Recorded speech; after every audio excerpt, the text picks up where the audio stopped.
Hello po, ma'am. Ang ganda naman po ng bahay niyo, ma'am. Sino yan, ay? At saka pala, anak, papakilala ko sa iyo yung ating bagong katulong. Ito pala si Nini, ang bagong katulong natin dito sa bahay, anak. Ay, hello po, ma'am. Ah, talaga ba? Siguraduhin mo lang ha, na marunong ka dito sa gawaing bahay. At ayoko sa lahat, yung patanga-tanga, okay? Opo, ma'am, maayusin ko po yung trabaho ko at huwag po kayong mag-alala, ma'am. O sige na, Nini, umpisahan mo na magtrabaho dito sa bahay. Ayusin mo, dapat malinis. At pwede ba? Ayusin mo yung galaw-galaw mo ha, huwag ka masyadong tamad. Ah, sige po, ma'am, mag-uumpisa na po ako. Hello, Besh?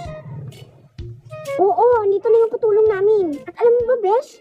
Ayoko sa katulong namin dito. Nakakainis yung mukha niya. Ang pangit. La la la la la la la la la.